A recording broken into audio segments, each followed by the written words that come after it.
జగన్నాథం ప్రాణాలు తీస్తున్నాడు. రవినేమన్నా కనుక్కున్నావా? మనం ఏం చేస్తాం? అబ్బాయి ఒప్పుకుంది. అసలు పెళ్లి మాట ఏర్పడుతుంటున్నాడు.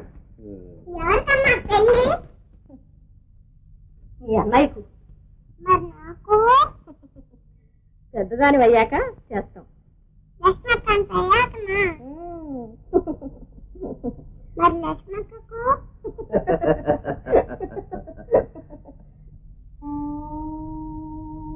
లక్ష్మి, లక్ష్మి, నన్ను ఇలా పరిహాసం చేయడం మీకు న్యాయం కాదు.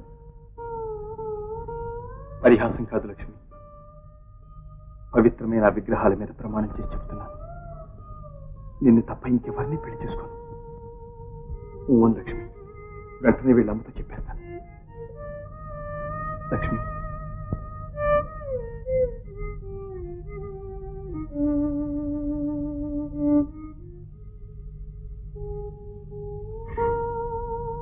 క్షమించండి.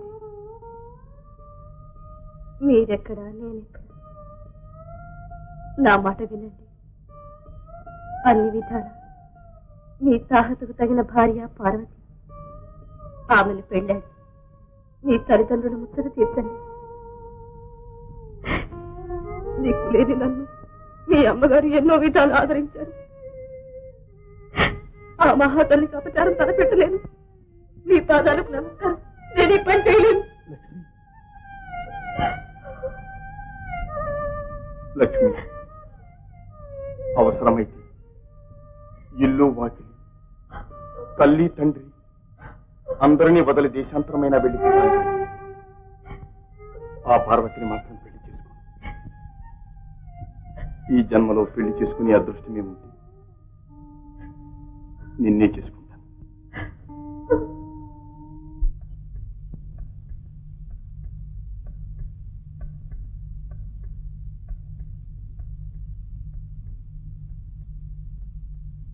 బాగానే ఉంది. అబ్బాయి ప్రయోజకత. చదవేస్తే ఉన్నమతి కాస్త పోయిందట. పెద్ద చదువులు చదివినందుకు బుద్ధిమంతుడు అవుతాడనుకున్నాను గాని ఇలా తయారవుతాడనుకోలేదు. అయినా నీ తెలియమేమైందని నువ్వు గట్టిగా చెప్పొద్దు వాడికి ఈ తలసిక్క మానుకోమని. అబ్బాయి సంగతి మీకు చిన్నప్పటి నుంచి తెలుసు. ఒక నిశ్చయానికి వచ్చిన తర్వాత వాడి మనసు మార్చడం కష్టం. ఇంకా వాడితో వాదించి ఏమీ లాభం లేదు. దీనికంతటికీ నువ్వే కారణం. దారిని పోయే పిల్లని తీసుకొచ్చి ఇంట్లో పెట్టింది నువ్వే. అన్యాయంగా ఆ అమ్మాయిని అంటారు ఎందుకు?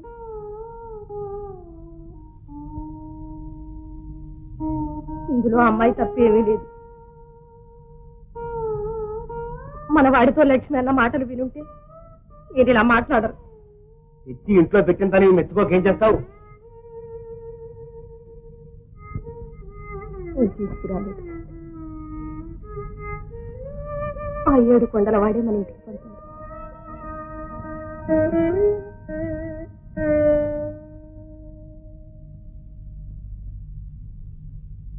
ఏమిటమ్మా లక్ష్మి? మా ఊరు వెళ్తున్నాను. సెలవు ఇప్పించండి.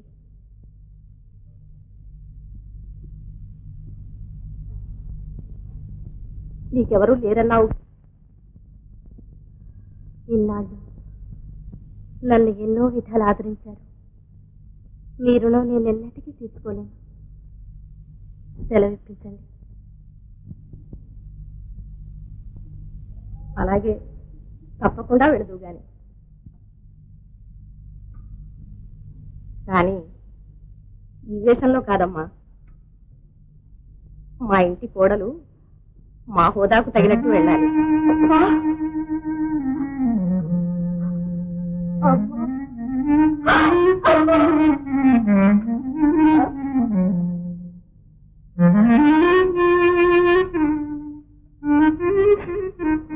తప్పు కదమ్మా.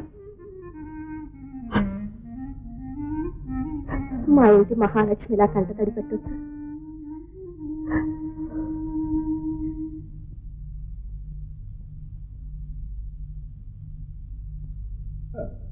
అబ్బాయి పట్టు పెట్టాడు. మీరు ఇలా తడుగుడంతో గుంతుకొస్తారు. నేను ఎప్పుడు అనుకోలే.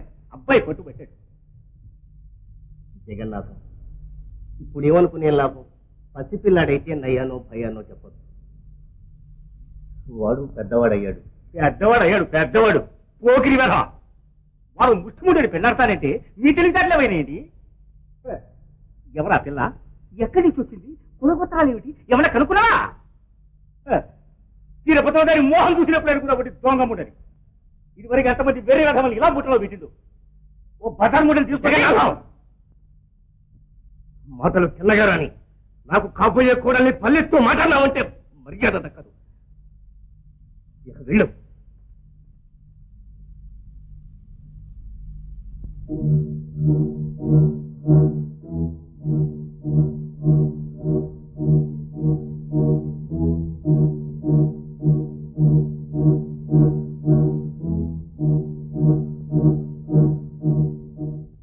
ఇంకో రంగయ్య, ఎంత డబ్బు ఖర్చైనా సరే దీని అంతే ఉంటే కనుక్కోవాల్సిందే.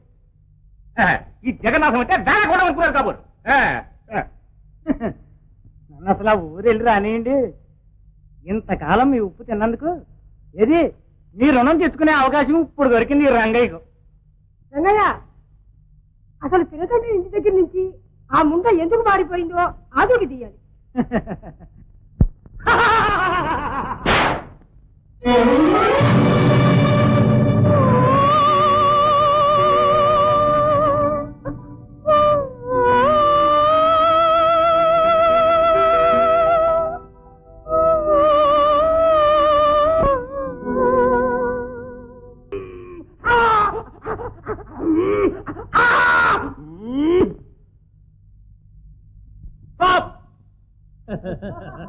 Very good very good very good very good very good very good very good.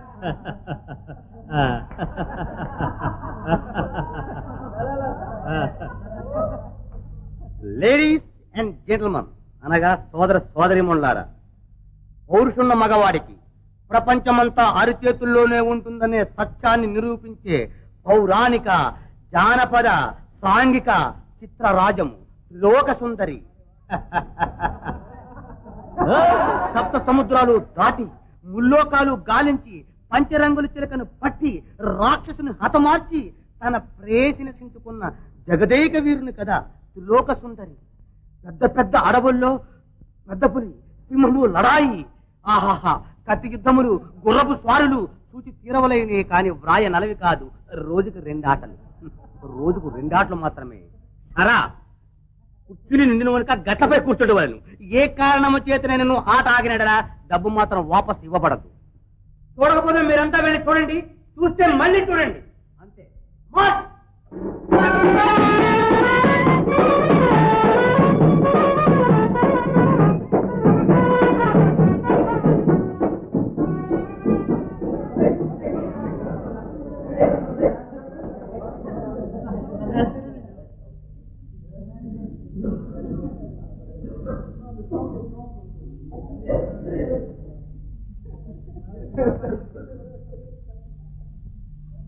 Manager గారు, వాట్ యు వాంట్? ఈ ఊళ్ళో సాంబయ్య గారని ఉన్నారు చూడండి. ఓహో, సాంబయ్య. మరేనండి. ఏమైనా తలకెళ్ళ మార్చాలా? అబ్బాబే, ఆయనతో కొంచెం మాట్లాడే పని ఉందిలేండి. ఓహో, ఆయన ఇల్లు కావాలా మీకు? అవునండి. చూడండి, అలా తిన్నగా వెళ్ళి మర్రి చెట్టు ఉంటుంది. ఆ మర్రి చెట్టు వైపు కుడివైపు తిరిగితే అక్కడ కుళాయి ఉంటుంది. ఆ కుళాయికి తిన్నగా వెళ్తే ఒక ఆవులు పాక ఉంటుందండి. ఆ ఆవులు పాక వెనక పక్క వైపు తిరగాలి, తిరిగి తిన్నగా ఎలా వెళ్ళాలి. వెళితే మళ్ళీ కుడి చేతి పక్క వచ్చే సందు పక్కనే